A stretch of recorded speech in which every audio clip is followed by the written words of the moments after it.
Delhi lawyers association के platform पे एक डेलीगेशन अभी डिस्ट्रिक्ट जज हेडक्वार्टर संजय गर्ग साहब से मिला है। ग्रीवेंसेस हमारी ये थी कि आपको ध्यान हो वेकेशंस कोर्ट के अंदर वेकेशंस अभी समर वेकेशंस थी तो राउज एवेन्यू कोर्ट में 20 तारीख को अरविंद केजरीवाल जी की बेल लगी थी और न्याय बिंदु जो डेजिग्नेटेड कोर्ट थी उन्होंने बेल ग्रांट की थी।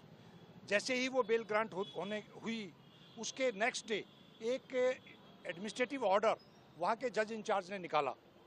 उसके खिलाफ हम लोग अभी डिस्ट्रिक्ट जज साहब से मिलकर आए हैं और हम लोगों का एतराज़ है कि ऐसा कोई एडमिनिस्ट्रेटिव ऑर्डर कि जिसमें ये कहा जाए कि वेकेशंस कोर्ट जो हैं वो कोई फाइनल ऑर्डर नहीं देंगी, वो किसी भी मैटर के अंदर सिर्फ नोटिस इशू करके और रेगुलर कोर्ट के पास भेजेंगे, जबकि वेकेशंस के अंदर जो कोर्ट बैठती है उसके पास पूरी पावर होती है।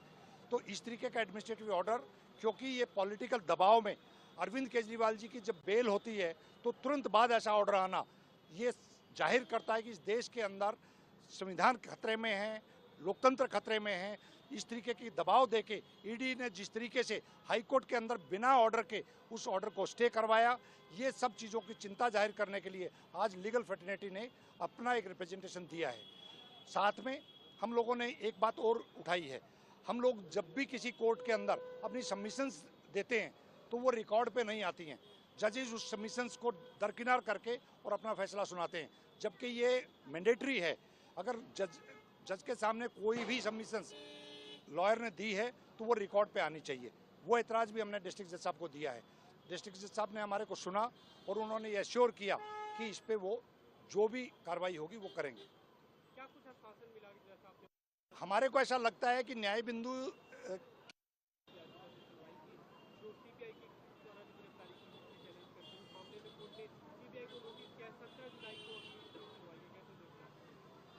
देखिए, आज हमारी पिटीशन को एडमिट करते हुए 17 जुलाई के लिए सीबीआई को रिप्लाई देना है। सीबीआई की अरेस्ट हम लोगों ने चैलेंज की है, ना 41A का नोटिस कंप्लाइंस किया, वो अरेस्ट बिल्कुल गलत है।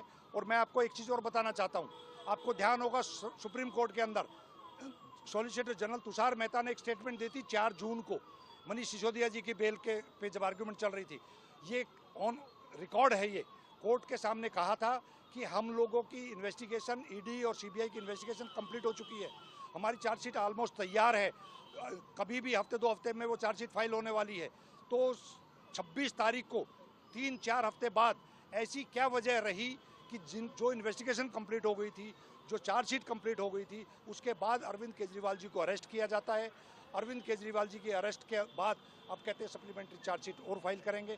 तो उस अरेस्ट को भी हमने चैलेंज किया है, जिसको कोर्ट ने एडमिट करते हुए 17 जुलाई के लिए रखा है। उम्मीद है आपको 17 जुलाई को सिटीजन के से लेकर देश के मुख्यमंत्री और मंत्री तक अगर कोई एक उम्मीद बाकी है तो वो देश के न्यायालय हैं। और देश के न्यायालयों से हम उम्मीद ये करते हैं कि देश के न्यायालय किसी प्रेशर में काम ना करें।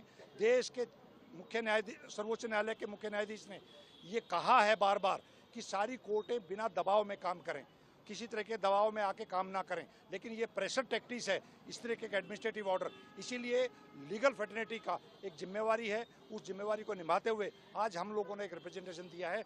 और संस्था के अध्यक्ष मुकेश ड्राल जी हैं, आप इनसे भी कमेंट जरूर लें।